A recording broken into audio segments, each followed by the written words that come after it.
The views and opinions of this broadcast do not reflect the views and opinions of Armed Media, UNU Productions, and its affiliates. Enjoy the show.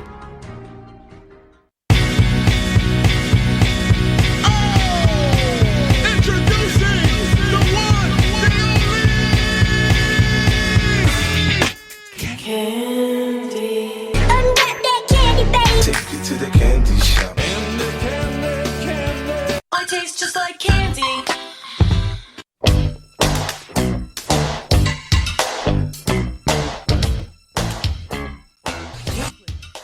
What's up, everybody? Welcome to Ask for Candy, where we talk about healing, self-care, love, sex, relationships, and what it takes to be amazing on the daily. Who I am CandiceHarperLoveCoach.com, and I help hardworking women and couples who have survived abuse be vibrant, alive, magnetic, and passionate while creating healthy relationships. And I'm coming to you from New Jersey. Woo!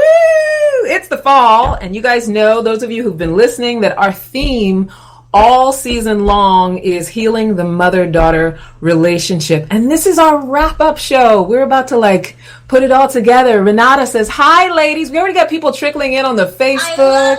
I love you. Those of you listening on the audio, that's my guest, Dr. Lindsay. We're so excited to have her tonight. She's a lot of fun. And so we're going to let people trickle in so that we can, join in this conversation and get it going. But I know I'm going to introduce you to her in a second. But first, happy Monday, everybody. You are listening to Armed Radio with your smart device, maybe with the TuneIn app, or you're listening in the garden on armedradioglobal.com. We're also on iHeartRadio, so don't forget to follow us and download your favorite shows. We're also on Anchor, iTunes, Spotify, and Spreaker. Or maybe you're live here on the Facebook like our friend Renata. Tonight we're broadcasting on my business page, but those of you who trickle in, and also Dr. Lindsay, who's here as the guest, if there's anything that you want to share, or if you want to share the feed anywhere, some people do a little Instagram, whatever. If you're out there, share it wherever you want to share it.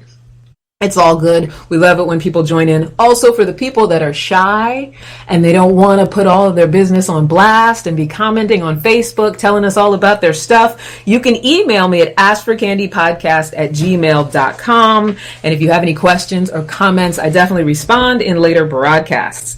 So welcome. Like I said, I'm CandiceHarperLoveCoach.com. My talent is conversation. My passion is personal growth. And my purpose is to teach and inspire radical self-acceptance for myself and for others so that we can all have our best possible love life, because we all deserve it and we are all worthy of it.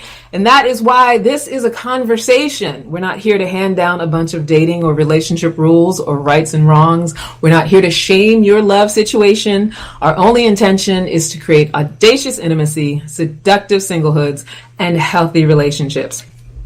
So tonight and every Monday night, we're going to do what we do, which is have a conversation that engages, educates, and or enlightens all of us in the areas of self-love, sex, relationships, and vibrating high. Hi, Mike Kenya, who just joined. And tonight, my special guest is Dr. Lindsay Weisner.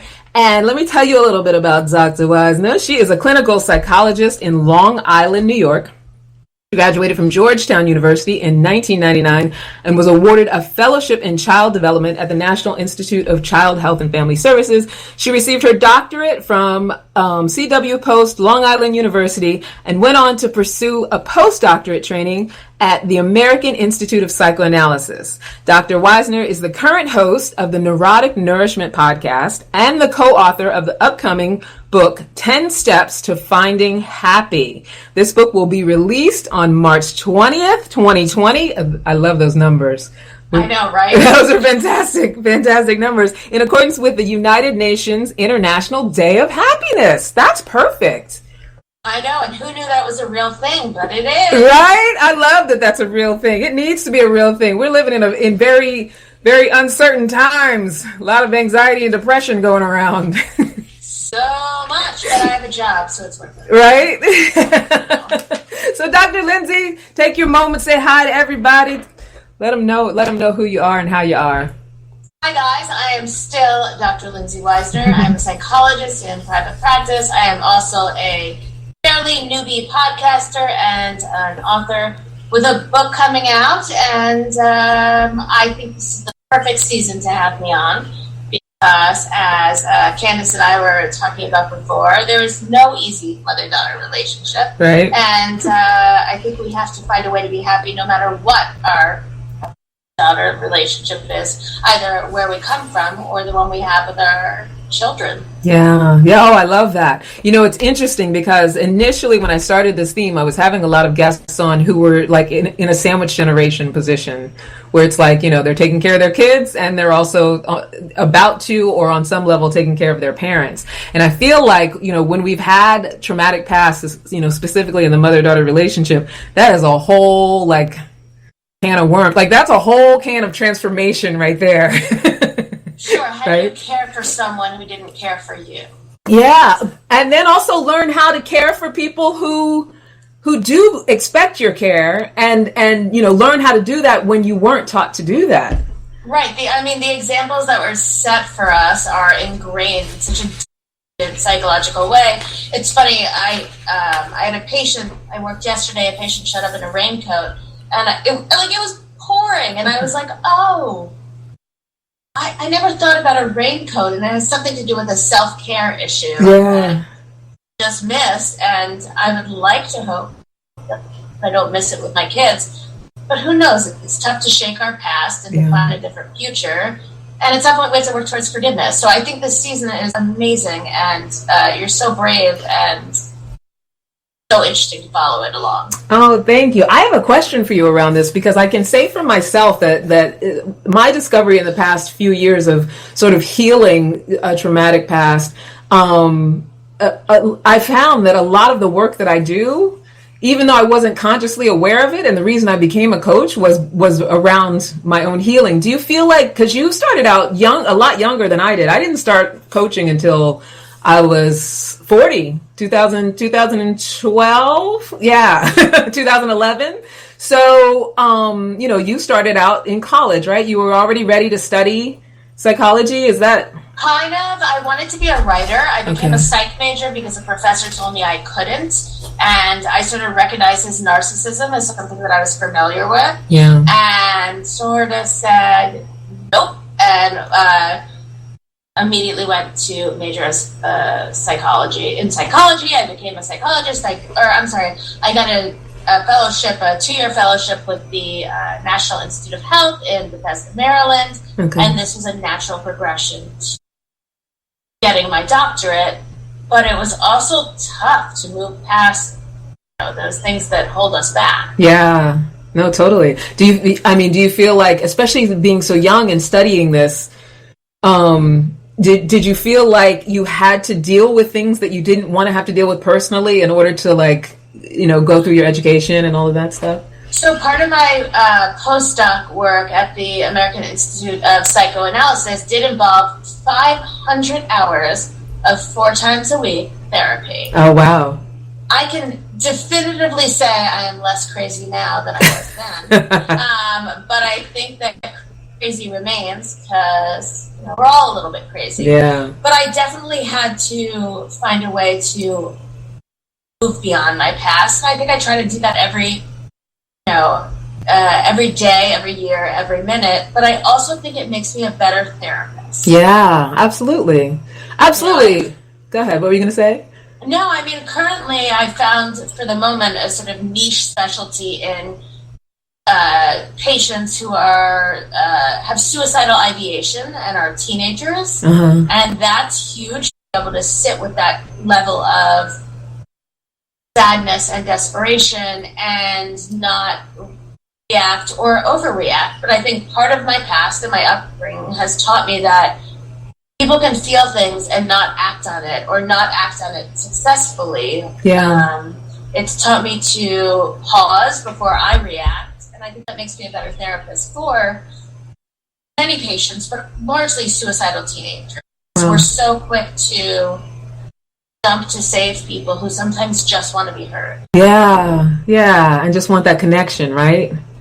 Absolutely. Yeah, I love that. I definitely feel like, what you said is absolutely true as far as everybody's a little bit crazy. I feel like we're all on some spectrum. on, whether it's a narcissistic spectrum or a, sociopathic spectrum. Like, we're all somewhere on some spectrum, with our different neuroses and things like that. But one thing that I, and I don't know how much you are into the whole like spiritual conversation, but I have a lot of gratitude and appreciation for is how being in this work and in this conversation of mental health it doesn't have to mean some sort of cure to perfection, but it's about like just being able to be aware and own and be okay with. Because I think that's half the battle is like, and I love that you work with teenagers, because I think that's a time in life where being okay with whatever's going on with you is the hardest thing in the world to do, right? So I feel like that's important. Absolutely. But you said it's like spirituality. Are you talking about like a faith-based approach? Well, I just mean in the sense of like, I'm not against it. I'm just trying to, clarify. Yeah. I mean, I always mean a faith-based approach, but I think what it is like, there's the work, for me, it's coaching. So it's more about like the tools for getting things done and, how do you push to the thing that you want to achieve. There's the work, which is one thing. And then the other part of it, for me, what it has been in learning how to coach and coaching with people has been this sort of spiritual transformation, this sort of, intangible, ethereal kind of, I don't know how to... Like sometimes you get a feeling or a voice, but not in a crazy pants way, and you go with it, and it turns out to be correct, and you can't explain it in words, but you can explain it in feelings or thoughts. Well, yeah, but also that and that being part of like how much I've healed through my own process of wanting to help other people heal. So it sounds like not that at all. I respect that, but I appreciate the support. Well, that's a piece of it. No, but I do. Yeah. If you just say not that, I'm fine with it. No, like, for me, it's not in a weird way, but sometimes I think my gut proves correct, and I say faith-based. It doesn't matter if it's God or spirits or religion or witchcraft. I got nothing, but it's the idea that what you're doing has a purpose and has a reason, and maybe you don't understand it at first, but it clicks in at second or third or fourth. Yeah. And I mean, it's totally like this. It's a spirit thing. It's hard to explain. And this is not me trying to deny religion either, because, I am a spiritual person. I do believe in God. But I think that when we endeavor to be mental health workers and work in this field, it's almost like you're setting yourself up for either your own healing or your own demise. It's like either way. 100%. I mean, I feel like a vast majority of us went into this because we wanted to figure out what was wrong with us. Yes. Or how we could be better, or what was wrong with our parents, or how we could not fuck up our children. I like dropping that first F-bomb. That's good. I'm sorry. But, we went into you broke this the for seal. whatever reason, but I think we're good at it because we're open to learning and understanding. Yeah, absolutely. And all of this is to say, I always want to be very clear that, we're not coming from a place of like perfection and knowing all the answers and what people should do. It's just about being willing to have this conversation and be open. And you said something that I really loved earlier when we were testing about, I don't remember exactly how you said it, but it was basically like, how important these conversations are, because it really just is about connecting and talking about it, right? I'm sure it was brilliant, but I can't. It was! Completely slipped my mind. So I want to talk about your 10 steps to happiness, because that sounds fantastic. Top secret, can't talk about it. Yeah. Lock it down. It's, so 10 Steps to Happiness is going to be released, as you said, on March 20th, 2020. And So a lot of people went into this book. I have a friend and co-author, Selene Castrovia. She has written a lot of books for adults, young adults, and she also has some cool children's Revolutionary War books. Oh, wow. I actually never thought the Revolutionary War would be interesting to children, but my kids love it. So oh, she really? finds a way to make it work. Yeah. And so we sort of detail 10 solid steps with concrete actions in each step that you could take to get you a little bit closer to finding happiness. I love Oh, that. and we also have 24 amazing expert writers in various fields. I have a jazz singer, a woman who runs a woman empowerment expo where she literally brings women in business together to sort of boost each other up rather than Tear each other compete down. or tear each other down. We have, I'm trying to think what else. I have an art teacher who's a close friend of mine, a music teacher who's also like a professional. He plays the viola. We've just got a ton of amazing people, so it's very exciting. Yeah, that's awesome. I'm looking forward to it. And those numbers, March 20th, 2020. So we want to say hi to Erica and Sharon. Erica says hi. Erica Martirano says, well done. I love you guys. Thank you. Erica tells you she wanted to say, well done on the F-bomb, Lindsay. And Sharon says, a nutritionist. I don't. You guys also have a nutritionist who writes in the book? Sharon is not only the nutritionist, but also my podcast co-host, who I love dearly. I love it. I know you're busy. I appreciate it. Hi, Sharon. All right, so let's start talking about these 10 steps. Sure. You ready? So we're going to try to get through what we can, and some of them I think are more important than others. Okay. I shouldn't say that about my own book, but the first step is honestly you have to find your happy. And I think part of choosing is to understand what our realistic expectations are. Yeah. You know, I have an 8 and 11-year-old, and I love it when they come to me. It's so much fun when they come to me and tell me how bored they are. Yeah. Yeah. The default setting isn't entertained and excited. Yeah. Perhaps curious, inquisitive, but like read a book. Yeah. And the same thing goes for finding happy, because we expect that happy should be our default, and I'm not so sure that that's what it should be. Yeah. You know, I think survival, sort of maintenance, homeostasis, those are all things that are normal to expect, but you have to actively make the decision to get out of your comfort zone if you want to find happy. Yeah.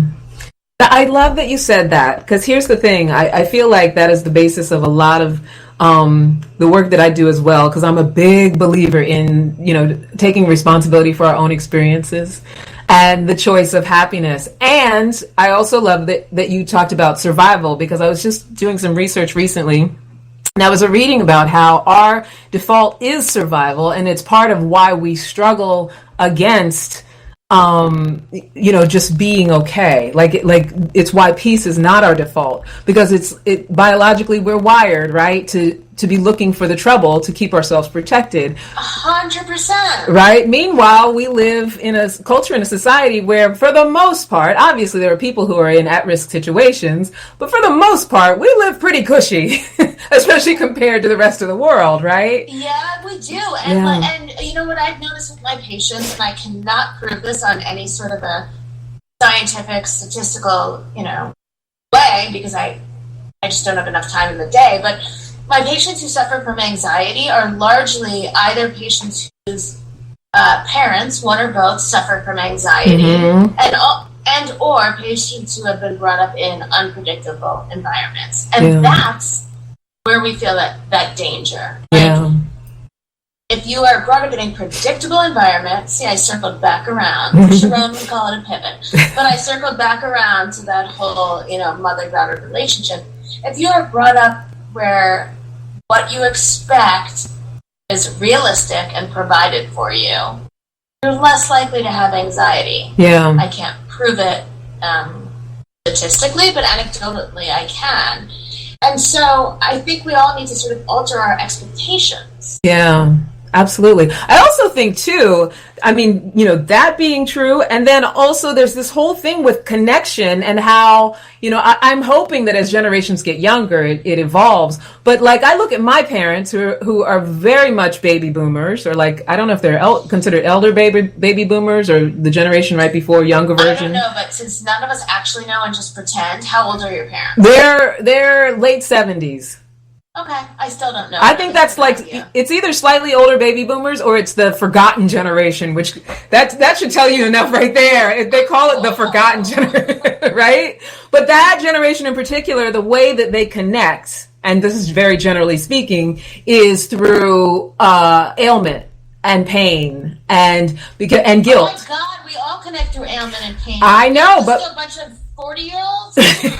But that's where that's where we get it from. And I feel like Generation Xers, which I'm very much a Generation Xer, it's like we're the therapy generation. We're the first generation that it was okay to actually talk to someone, someone professional that wasn't in your family and not just complaining to your friends or your other family members or whatever. So I think, and I hope that this is the case, that as we move along, and especially by your children's generation, that the possibility for people to be able to, find different ways to connect so that you're not actually sabotaging your life by the way that you connect with the people who raised you, or that, the cycle can break. Like the pathology doesn't have to continue because you're aware that that's how they're trying to connect with you. Like whether it's guilting and all of that stuff. My husband and I are both psychologists. We are going to fuck up our children royally. I accept them. Maybe I'm the generation of we will fuck up our children. Yeah. But I like the rest of what you said. Yeah.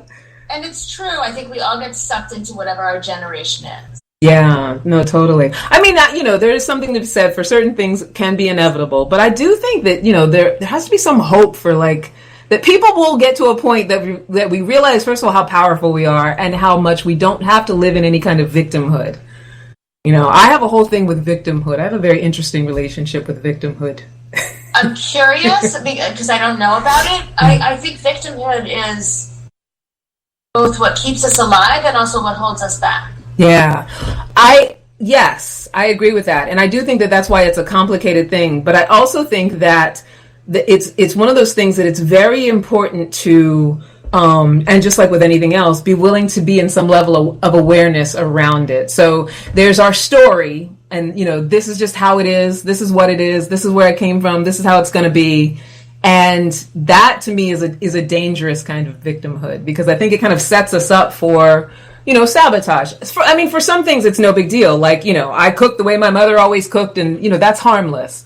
But if it's that, my life, everything always goes wrong. This is what I come from. This is who I am. This is how I am. It's a victim story that's not workable if you want anything different, right? Well, we call that learned helplessness in psychology. And it's literally like the possum that rolled over and played dead. Yeah. So yes, I agree. Yeah. Yeah. So I guess that's what I'm talking about. Like as generations go by, being able to live a life that's not necessarily the default. Because I know for myself, it took a long time to get to a point of healing where I was willing to release that story that was just like, I had the bad mom story, I had the trauma story, I had all the reasons for why I didn't do the things that I really wanted to do. A lot of years go by, and I'm at a point in my healing where I don't visualize that with regret. But I feel like that's avoidable for younger generations, and it's not necessarily something that has to be passed on. It's just, something that often is. So obviously, I don't know the details of your story, but I think one of the things that's been amazing to me about getting older is sort of embracing it as part of who I am, rather than hiding it. Absolutely. That also gets back to what we were talking about my firm desire and pledge to sort of destigmatize mental illness. Yeah. But I understand now that this has led me to where I am, and it's also going to lead me to pitfalls in the future. But it is a part of how I became this person and who I want to avoid and what I want to leave behind. So absolutely, I think the acceptance is that's totally it. Like, I'm a big fan of radical self-acceptance and radical acceptance, but we're talking about the same thing. Yeah. Same thing, different words. Right. Same page. Exactly. All right. So who? Wait. Renata says already saving for therapy. Lovely. You're doing a perfect job. Don't worry. All right. So what's step number 2? Seek your happy place. And I'm going to actually combine this with seek your happy place and seek your happy people. Ooh. Because it goes back to what we were talking about before. Find someone or someones who love and accept you for who you are. Mm. You know, and someplace where you feel comfortable. That doesn't mean you're the best at something or, you know, it comes naturally to you, but someplace where you can feel comfortable enough learning from people, admitting your faults, Yeah. and embracing the experience. Yeah, absolutely. I love that. Like community. Absolutely, community. Renata, I met on a cruise in Hawaii. Uh-huh. On my first anniversary, which was 15 years ago, and she turned out to live across the street from us. Mm-hmm. She saw my mother come into some room at the cruise and yell at me and berate me. Oh, wow. And when my mother walked out, she was like, Renata turned to me, she goes, "We're going to do just fine." And now, And you've been 15 years later, she showed up. So thank you. That's amazing. I love that. It's a crazy ass story, but it's one of my favorites. Yeah. Oh, I love that story. Alta says yes.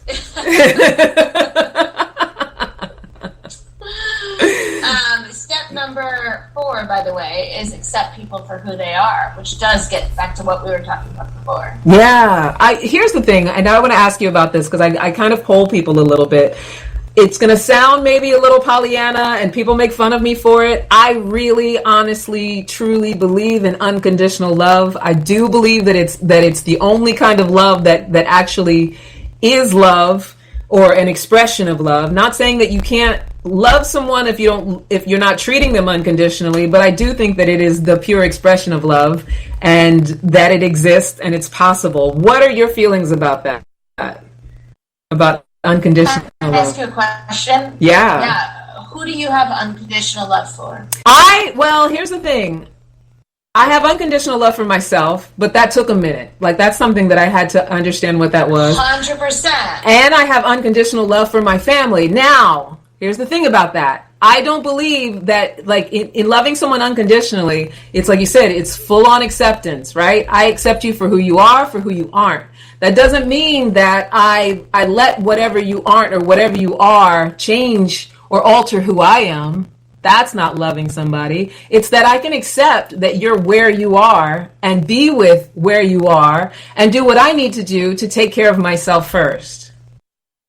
It's tough. I would love to say I have unconditional love for my children and my cats, but that doesn't mean that I don't have feelings towards them when they act out. Yeah.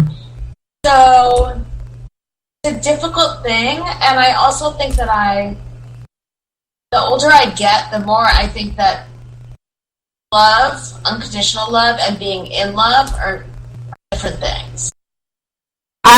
I agree. I definitely agree that unconditional love and being in love are two different things. But I also think that a lot of times the reason that we sort of hesitate when it comes to unconditional love is because I think that people or our culture or, you know, whatever the sort of narrative or the framework is around it is that it means that you have, you know, good, loving, gushy feelings every single moment for that other person. And I think that you can be mad at someone that you love unconditionally. I think that you can, you know, dislike something that they do or a choice that they make or have a problem with it and still love them unconditionally.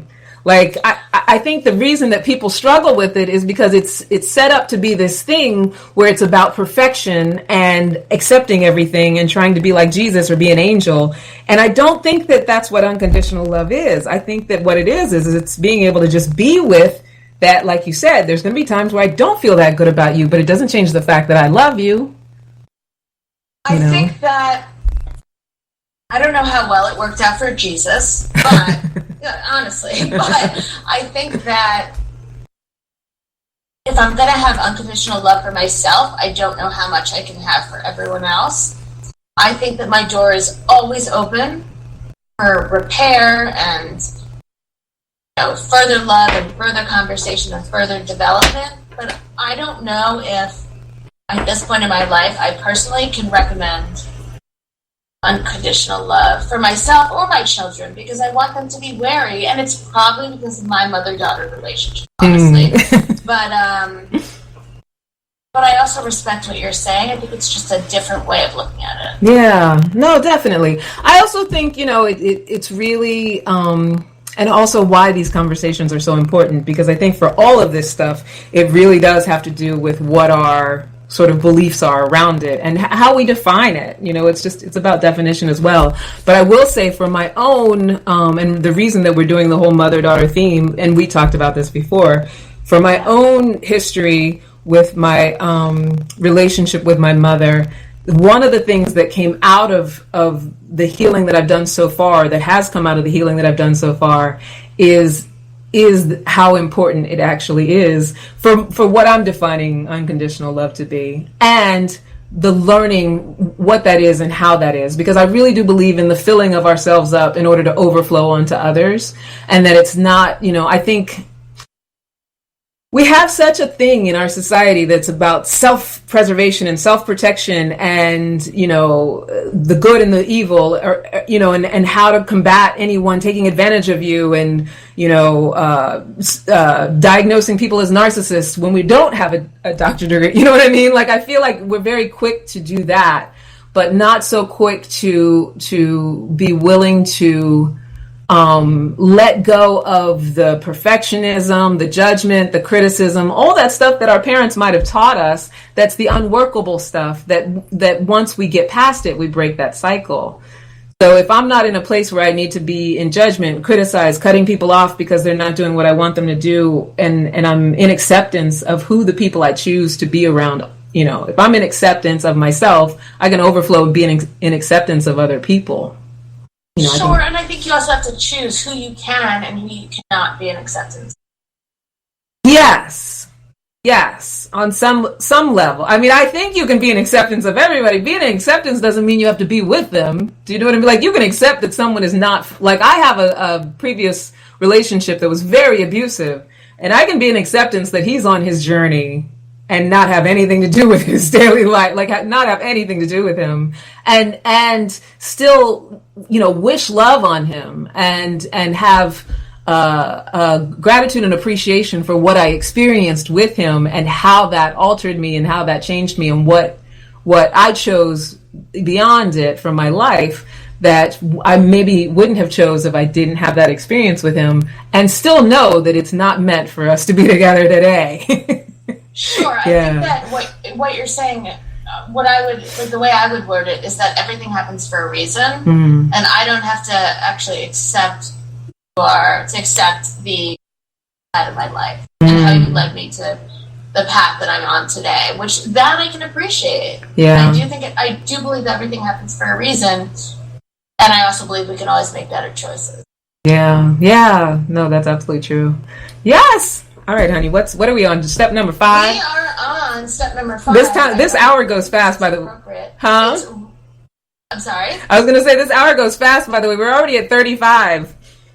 You want me to talk faster? No, I don't. Number 5 is rid yourself of what you no longer need, and I think this goes back to the acceptance. I don't know if I need to accept everyone.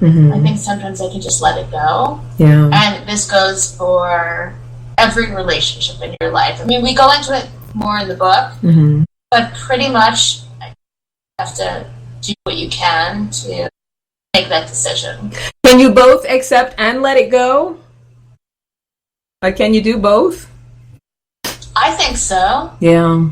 What do you think? I think so too. I definitely think so. And I think that it also applies to, I love this because it also applies to the stuff that's around us, like whether it's stuff that we're addicted to or like... Nope, I have a hoarder for a husband. I did tell Renata this recently. I may have told some other people. I recently found like 20 bags of mail in huge shopping bags. And so I'm going to accept and let it go that I have a hoarder for a husband, but I cannot rid myself of that husband. No, that would be up to him to have to rid himself of the hoarding. But I think that it does apply. Like, he'd have to make that decision, right? Yeah, we also do talk about hoarding and hoarders, both as people, possessions, things, simplifying your life. We have a lot of guest experts about that. in the book. And although I joke, it is really important to try to let things go. As you and I spoke about, I just recently moved, and it is tough to throw things out because they're all memories, Totally. I do. I actually, in the last few years, I've moved like every year in the last few years. And in 2017, I was in a really low point and I got evicted. And just that process was such a first of all, I didn't realize how much of a hoarder I was. I wasn't not like an on TV, dead cats in the corner kind of hoarder, but I definitely owned way too much stuff, way more stuff than I needed. And it was just such a traumatic thing to have to just let go of so many things through that process. But in hindsight, it was just exactly what the doctor ordered, because I love the idea now of just what, and I do help, part of my coaching, I do help people organize their spaces. Do you want to come to Long Island? I'd love to. If you need your workspace organized, I will totally come and have it. It's actually the basement. I really want my kids to have an art room. Yeah. They're very creative. So I need you to come organize it, because right now it's 20 bags of mail and a lot of Now, how's your husband going to be with his mail? Is he very attached to it? Is he or is it just he doesn't want to get to it? Because that's a different thing. I feel it's the latter. Also, apparently we need to shred everything. So yeah, that's a big deal too. Because you got to sit, or there's services. There's actually services for shredding. You know that, right? You don't like service? I got nothing. I just to be honest.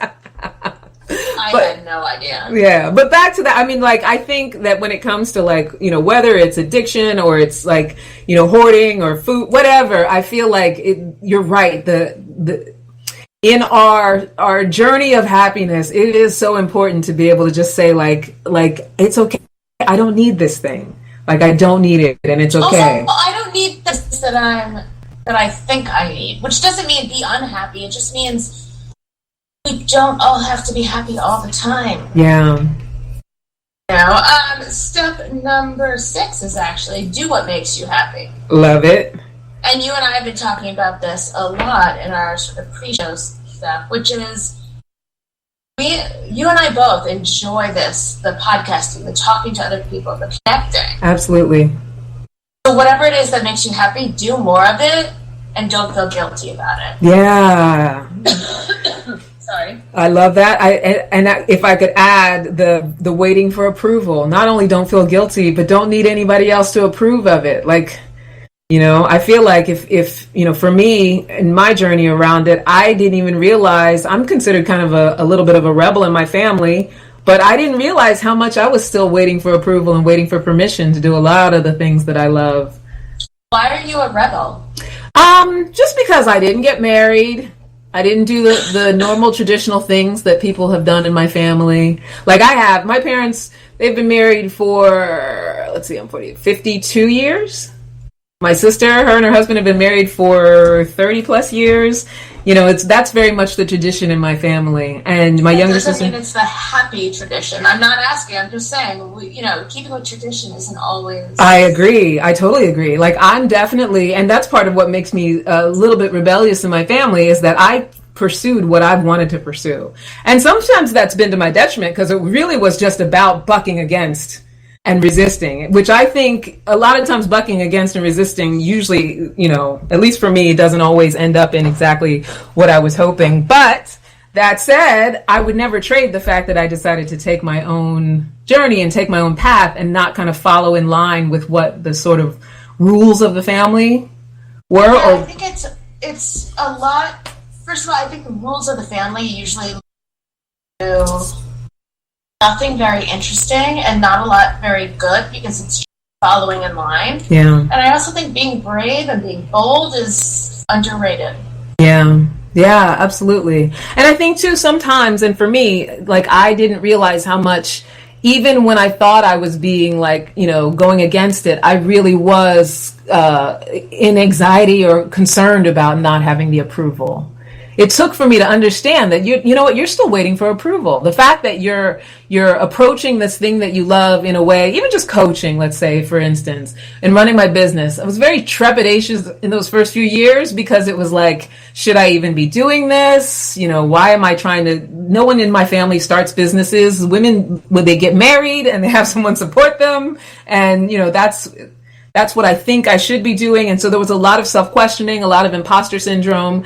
And I think that, you know, it's just that being willing to say, am I holding myself back because I'm hoping that someone's going to approve, or someone's going to give me permission, someone's going to say it's okay? Am I not willing to give myself that approval and just go ahead and do what makes me feel happy, do what feels good and that I enjoy and that I'm passionate about? I think we can both agree that there's always going to be someone who approves, and there's always going to be someone that disapproves. Absolutely. Absolutely. And the thing is to not make it about them. Wait. No, it's got to be about you. Right? Sharon says not needing anyone's approval is the most freeing feeling. I totally agree, Sharon. Absolutely. She's brilliant, and I agree. Yeah. And Erica says, the male. Talking about your husband. Well, at least we've got them commenting on it, supporting us. Right? You know, so step number 7 is take steps to your dreams. I can honestly say everyone that has commented so far, and you and I, are doing this to the best of our ability. Yeah.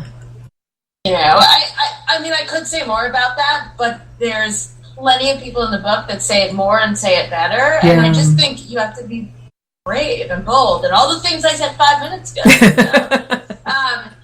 Step number 8 is actually celebrate yourself, which is something that is really tough for us as women to do.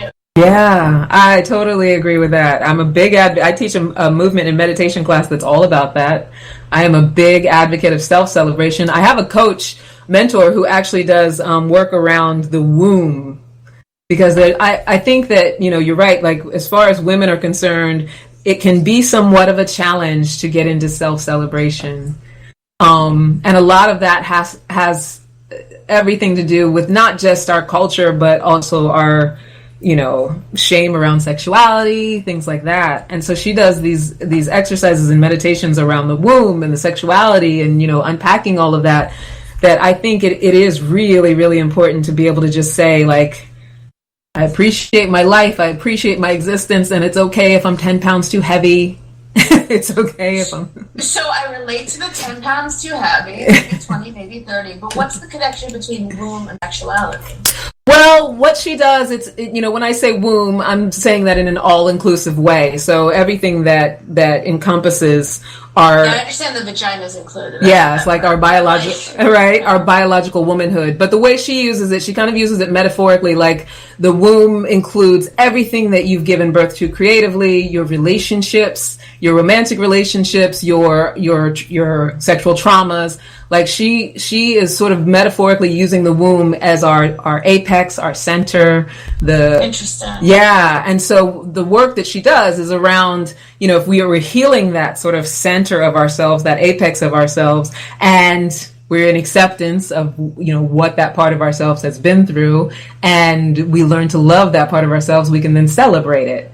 And so we celebrate it. The way we celebrate it in real life is, you know, it could be something that we do with the elements, like fire, water, air, or the way we dress ourselves up. But it, you know, it's like a lot of it can be very tribal. You know, we do like dances and meditations, but it's all around learning how to like release the shame that says you shouldn't be celebrated, or release the shame that says that as a woman you need to like tone it down. It's funny. Shockingly, I'm like a huge yogi, and I love like the idea of Ayurvedic medicine and all of that stuff, because I guess I'm also, you know, I err on the other side of like brash and bold. Yeah. But I think that's really interesting, and I think it really taps into a bigger message, as we were talking about, of like understanding that being female and being male are different, and people are going to react differently to us, and how can we embrace, understand, and sometimes fight against it? Like, would you say that to a male in business? And sometimes accept it as, this is what gives me a unique perspective. Yeah.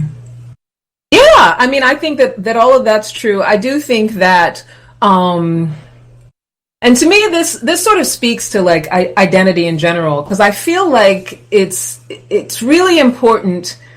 And why celebrating yourself, bringing that back around to celebrating yourself is so important. I feel like it's really important to be able to stand in who you are, and because we do live in a world where there will be people who will come up against who we are for whatever reason, whether it's that, I'm a woman, or because I'm black, or because I'm Jewish, or whatever. 100%. Right? So I think that the standing in who you are is an offshoot, or maybe it's actually the main thing, and then the celebration is a support to that.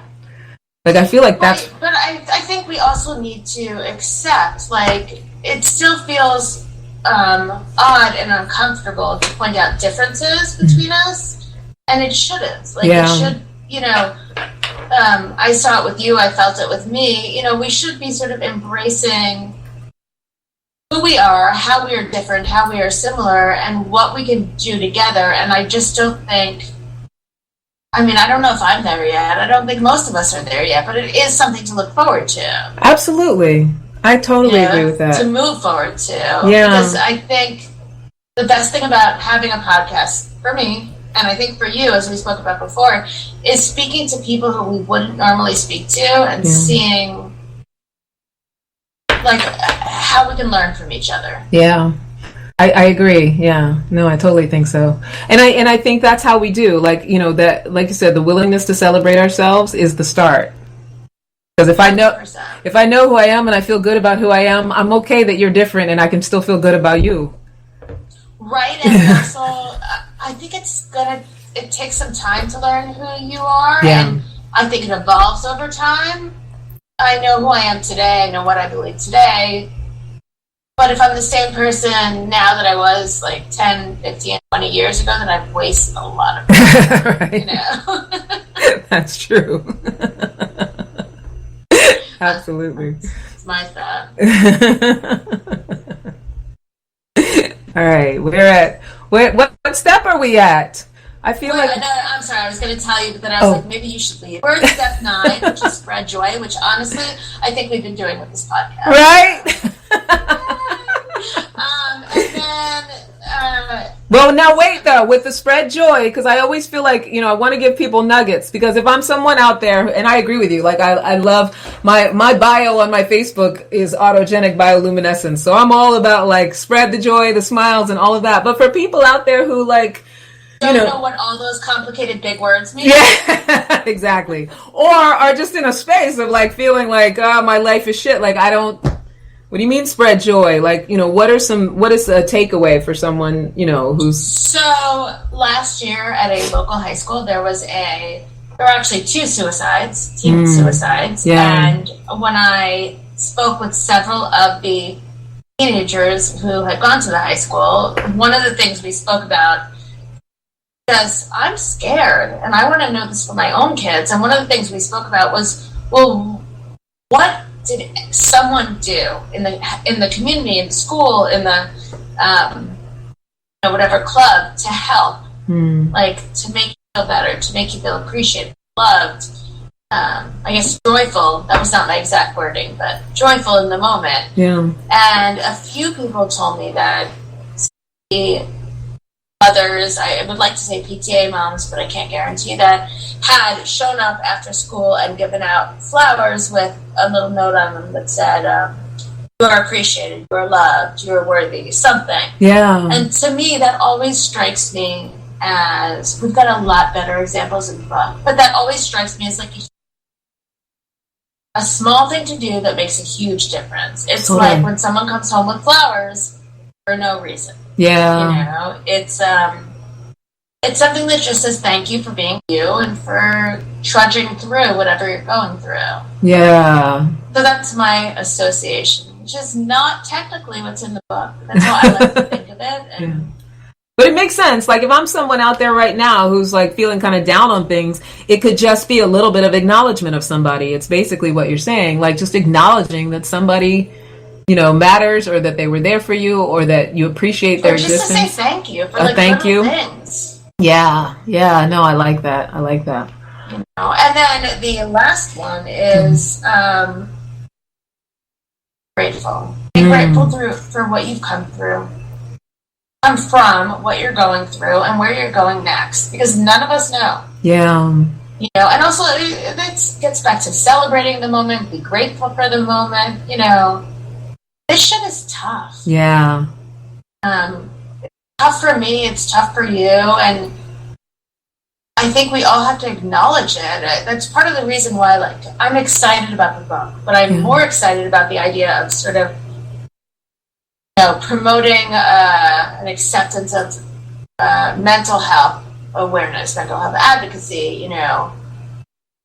10 Steps to Finding Happy is fantastic. That's my book. But also, 10 Steps to Ending the Stigma, that's hashtag I'm working on, is actually better. Yeah. Because I don't think anyone should have to feel alone, because we're all going through shit. Yeah. Sorry. No. Yeah, no, it is. We are all going through shit.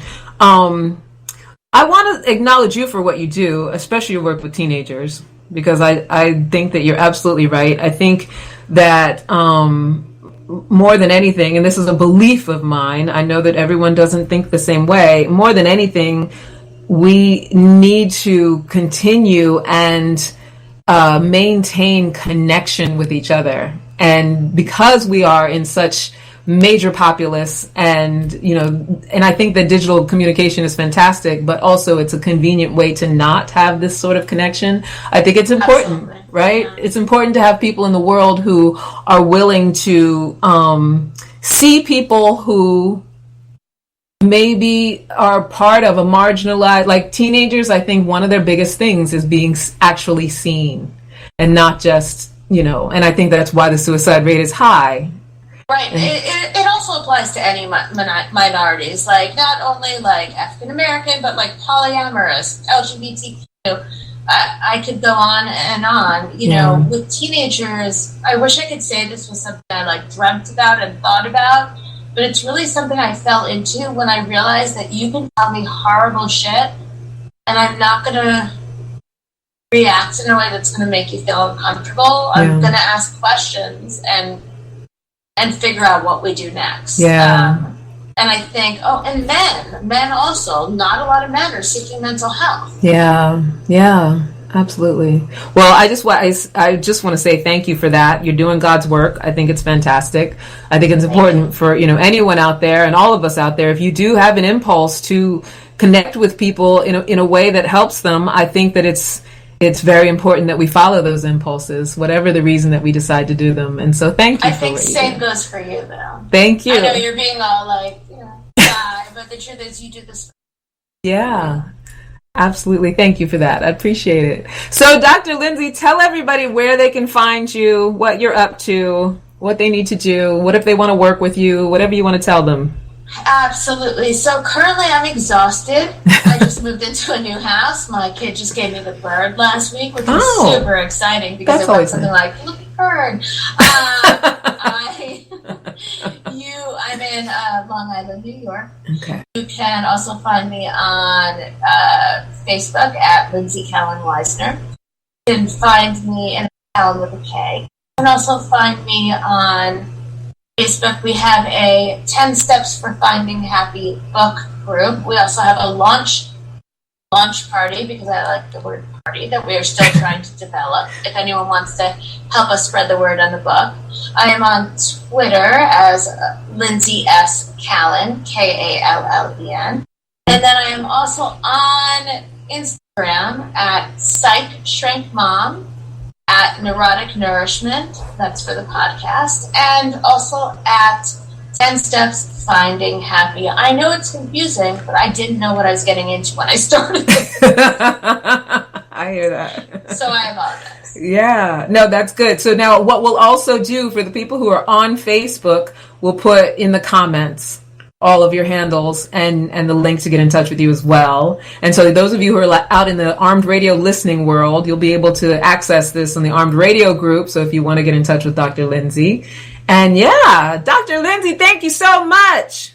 Thank you. This was so much fun. It's such a great way to spend a Monday night. Right? It's awesome. It's awesome sauce. You're definitely a friend of the show. You're going to have to come on again at some point. You're going to have to ask me. Yeah. Maybe around your book release, since you're doing that in March. That would be amazing. It's, again, March 20th, 2020. But I would love to do that. And I'm also, I'm really trying to spread the hashtag 10 Steps End the Stigma. And I would love to send you some like covers of the book. Yeah. And so maybe on this on social. Absolutely. Thank you. I love it. Much Definitely on Instagram. I've been like honing my Instagram skills. It's so complicated. It It's is. so long to figure out what hashtags were, but I kind of understand. Right? Like, yeah, it's that weird sort of limbo of like, I think I got it. Every now and then something good will happen and it's like, oh, someone did read that. Okay. And then it's like nothing, but we're figuring it out together, and Right. that's all that matters. Right? Absolutely. All right. Thank you so much, Dr. Lindsay. And for those of you out there who've been following the show, like I said, this is the wrap up of the mother-daughter healing sort of theme. And our next theme is going to be love and relationships around the world. I'm going to be doing a lot of remote interviews for the next few months. I've got a couple people from Bali. I have Australia. I have, probably should have written this down somewhere. I have a lot of people from the UK and a couple people from Brazil. It's going to be very interesting. Our love Sounds great. Right? I love and relationships around the world. We're just going to be talking about different modalities for transformation around the world and how it fits into different cultures and how there's sameness and there's differences with, you know, how we do it here in the U.S., honey. Because, you know, we're a special breed. Also, right, I'm opening enrollment already for January, the EPIC Intensive. EPIC stands for Empowering Practices for Intimate Connections. It's my 90-day program, 12 women, 90 days. We're learning tools for creating healthy relationships, and then we go on a nice little retreat at the end.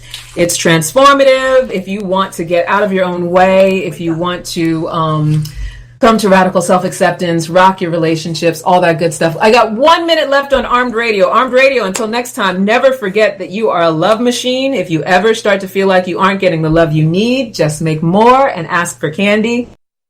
Everybody who showed up on the Facebook, thank you guys for being here. Erica, Renata, Sharon. I love that your friends came. Dr. Lindsay. You guys rock. Right? You brought friends, honey. That's fantastic. You know, if you want to follow me on Instagram at Candy Love Coach, at Ask for Candy Podcast, and at Curvy Brown Yogi. And because it's Black Friday on Friday and Cyber Monday on Monday, go to Curvy Brown Yogi, my business page, and you can get all kinds of Curvy Brown Yogi apparel. Anyway, that's it, everybody. That was fun. Thank you, Dr. So much fun. Yes. Thank you. Thank you, everybody on the Facebook. Bye now. Bye, everybody. Bye, Dr. Lindsay. Bye.